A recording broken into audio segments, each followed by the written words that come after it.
Shalom, salam damai sejahtera buat kita semua. Kembali lagi bersama dengan kami, channel Bukit Moria Ministry akan membagikan kebenaran firman Tuhan yang akan memberkati kita semua. Ya, mari kita berdoa. Terima kasih Tuhan, terima kasih Bapa Surgawi atas setiap berkat Tuhan, penyertaan Tuhan, kekuatan Tuhan yang sudah memampukan kami sehingga kami selalu boleh terus bersukacita di dalam Tuhan. Bapa Surgawi, kami akan mendengarkan firman-Mu, urapi kami, urapi hamba-Mu yang akan membagikan firman-Mu. Kami terima firman ini di dalam nama Tuhan Yesus Kristus. Kami berdoa dan mengucap syukur. Haleluya. Amin. Bapak Ibu Saudara terkasih, di hari ini kita akan belajar kebenaran firman Tuhan yang berjudul Mataku Tertuju Kepadamu. Ya, mataku tertuju kepada Tuhan. Ya, kita akan lihat di dalam 2 Tawarik pasal yang ke-20. Saya akan bacakan yang ketiga dan ayat yang ke-12. Sekali lagi 2 Tawarik pasal 20 ayat yang ketiga dan ayat 12. Demikian firman Tuhan. Yosafat menjadi takut, lalu ia mengambil keputusan untuk mencari Tuhan. Ia menyerukan kepada seluruh Yehuda supaya berpuasa. Ayat 12. Ya Allah kami, tidakkah engkau akan menghukum mereka karena kami tidak mempunyai kekuatan untuk menghadapi laskar yang besar ini yang datang menyerang kami. Kami tidak tahu apa yang harus kami lakukan, tetapi mata kami tertuju kepadamu. Sekali lagi saya bacakan kalimat terakhir. Kami tidak tahu apa yang harus kami lakukan, tetapi mata kami tertuju kepadamu. Bapak Ibu Saudara terkasih, kalau kita lihat di dalam 2 Tawarik pasal yang ke-20 ini adalah keadaan bangsa Israel yang begitu takut karena di mana Bani Amon dan Bani Moab akan menyerang bangsa ini, akan menyerang bangsa Israel. Posisi pada saat itu yang menjadi seorang raja di Israel, Yehuda, yaitu Yosafat. Ada ketakutan yang begitu besar yang dialami oleh bangsa ini. Tapi dari ayat ini kita belajar bahwa dikatakan mata kami tertuju kepadamu. Ya, kalau kita lihat bahwa Ibu Saudara terkasih, 2 Tawarik ini, kalau kita lihat ini mencatat tentang sejarah mulai dari Raja Salomo sampai pewaris-pewarisnya, mulai dari Raja Salomo. Dan kalau kita lihat di sini juga mencatat begitu banyak tentang Bait Allah. Bait Allah mencatat tentang penawanan bangsa Israel yang ditawan oleh pembuangan di Babel. Jadi artinya kalau kita lihat di dalam 2 Tawarik ini ditulis dari sisi iman. Kalau raja-raja ditulis dari sisi pemerintahan, agak berbeda kalau Bapak Ibu baca dari sisi iman. Itu sebabnya berbicara tentang sisi iman kepada bangsa ini, yaitu dilihat dari Bait Allah. Selalu membicarakan tentang Bait Allah. Jadi Bait Allah ini menjadi barometer tentang kerohanian orang Yehuda. Jadi ini Bapak Ibu terkasih, kitab 2 Tawarik ini. Yosafat ini seorang yang sangat luar biasa. Kita mau belajar dari seorang raja ini yang benar-benar dipakai Tuhan.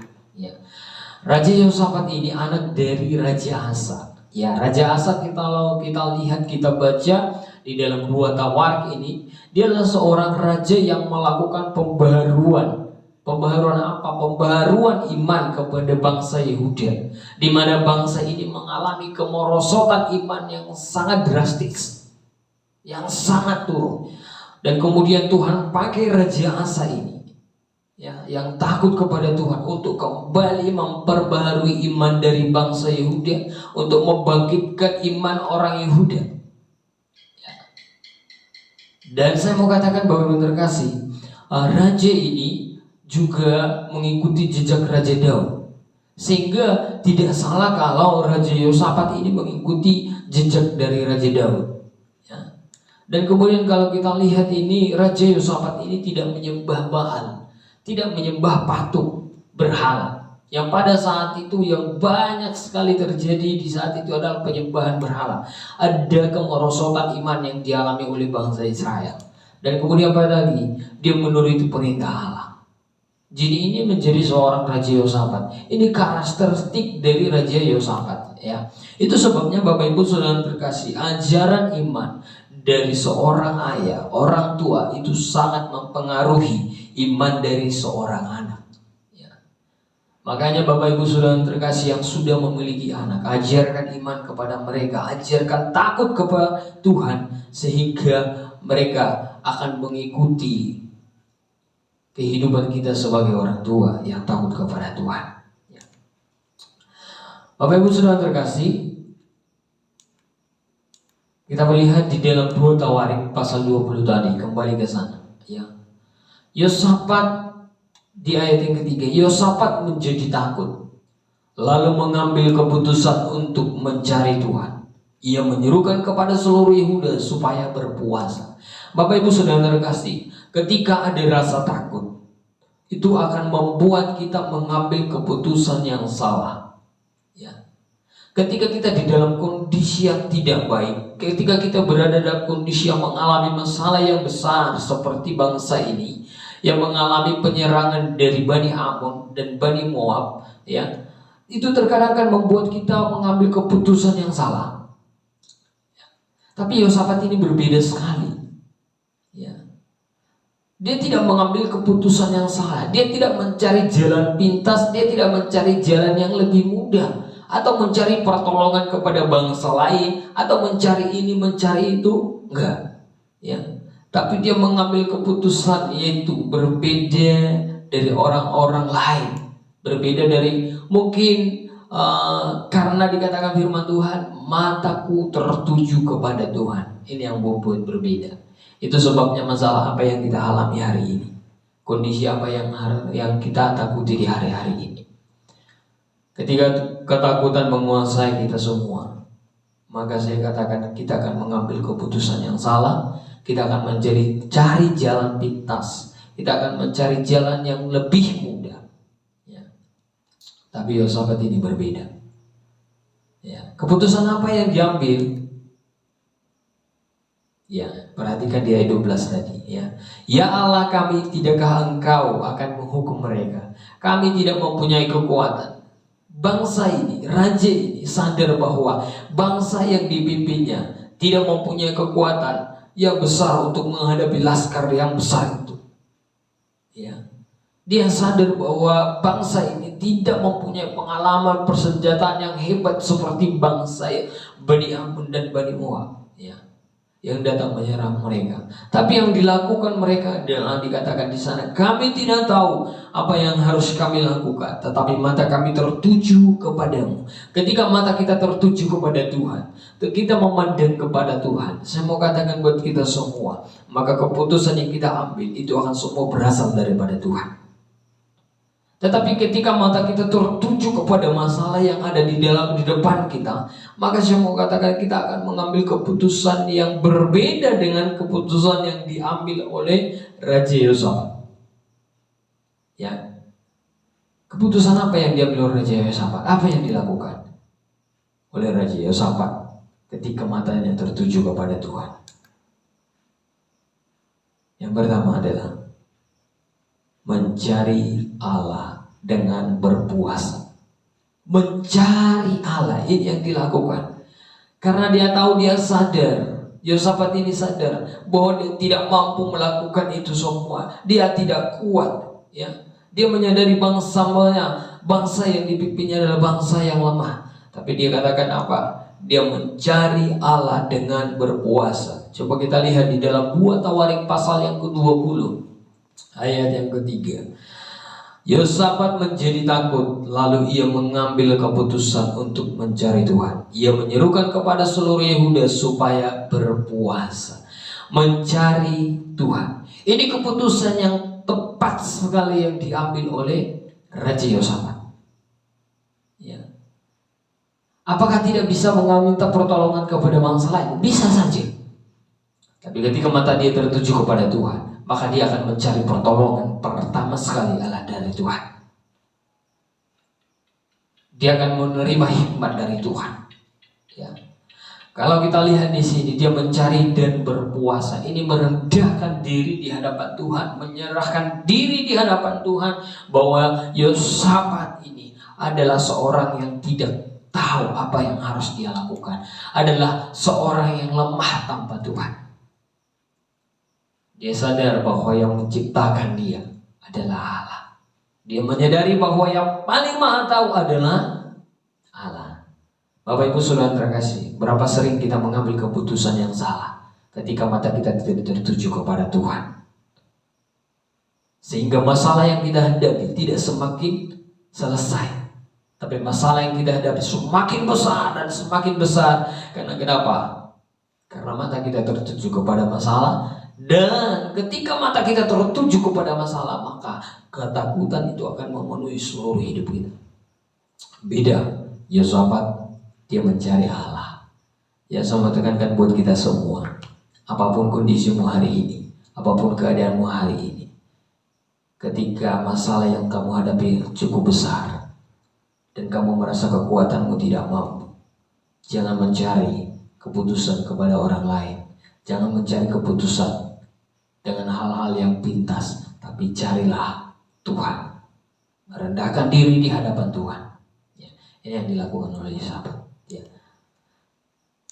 Apalagi yang dilakukan oleh Yosafat?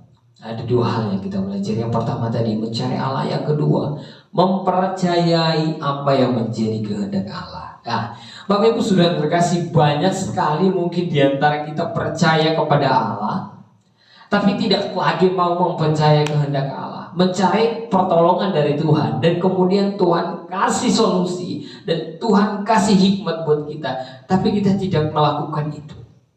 Ya. Coba kita baca di dalam 2 Tawarik pasal 20 ayat 20. Demikian firman Tuhan. Keesokan harinya pagi-pagi mereka menuju padang gurun Tekoa. Ya. Ketika mereka hendak berangkat, berdirilah Yosafat dan berkata, "Dengar, hai Yehuda dan penduduk Yerusalem, percayalah kepada Tuhan Allahmu dan kamu akan tetap teguh. Percayalah kepada nabi-nabinya dan kamu akan berhasil."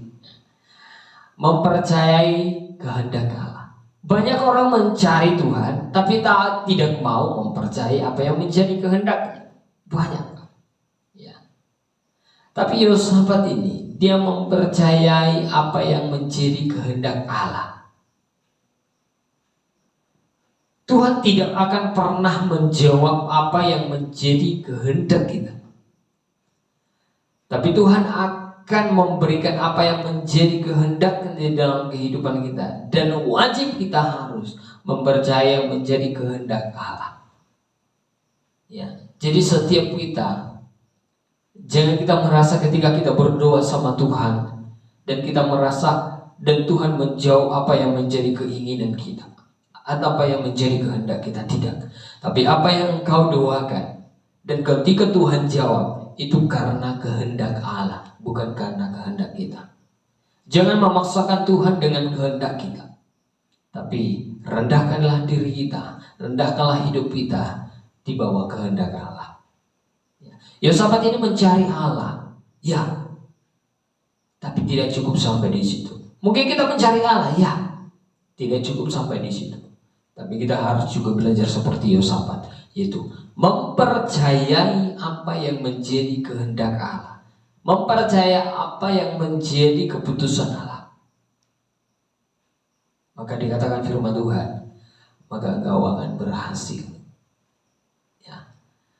Kalau kita lihat Bapak Ibu Saudara yang terkasih, berbicara tentang kehendak Allah, ya, mempercayai kehendak Allah tidak mudah. Ya, coba keadaan bangsa Israel dengan kehendak Allah itu berbeda sekali, berbanding terbalik.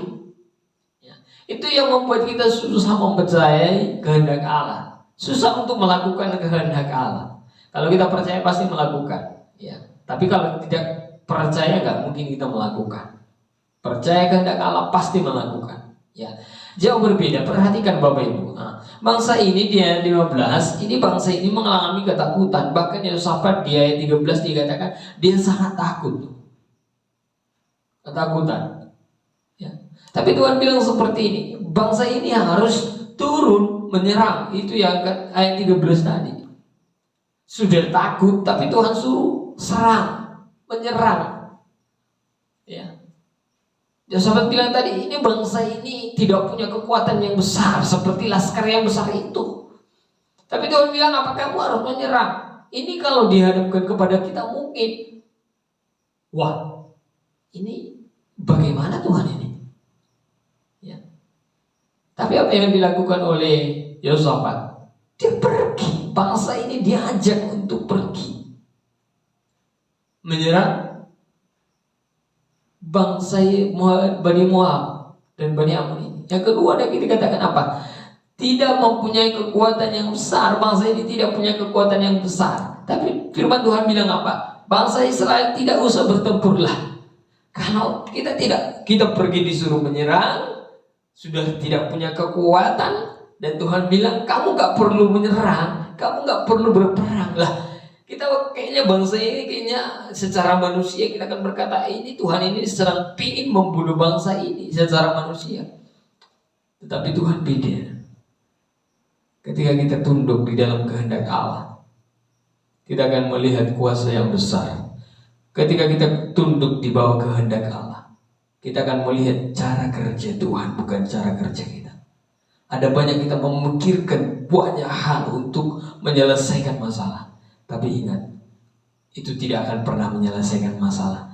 Tapi kita lihat ya nih, ketika Tuhan berikan kehendak Allah, Tuhan akan berperang di dalam kehidupan kita.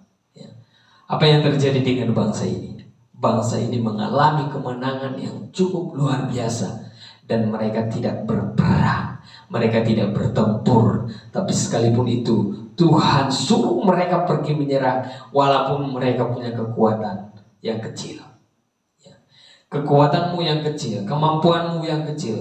Tapi ketika kamu tunduk di dalam kehendak Allah, maka engkau akan melihat kekuatan yang besar yang dari Tuhan, kemampuan yang besar dari Tuhan. Itu sebabnya mari kita belajar seperti Yehosafat. Ketika ada masalah dihadapi, Yehosafat berkata, kami tidak tahu apa yang kami perbuat Tuhan. Tapi Yehosafat mengatakan, mata kami tertuju kepadamu. Saya mau katakan buat kita semua, mari arahkan pandanganmu kepada Kristus, arahkan pandanganmu kepada Tuhan, maka kehidupanmu akan semakin percaya kepada Tuhan. Maka engkau akan melihat hal-hal yang luar biasa yang Tuhan kerjakan di dalam kehidupanmu. Ini bangsa Israel ditolong oleh Tuhan dengan kemenangan yang begitu dahsyat. Jadi Bapak Ibu, ini menjadi perenungan kita. Mari kita semua yang mendengarkan firman ini, katakan, mataku tertuju kepada Tuhan. Demikian firman Tuhan. Biarlah firman Tuhan yang menguatkan kita semua. Selamat melaksanakan tugas masing-masing. Tuhan Yesus memberkati kita. Sekali lagi, mataku tertuju kepada Tuhan. Shalom. Tuhan Yesus memberkati kita semua. Haleluya, haleluya, amin.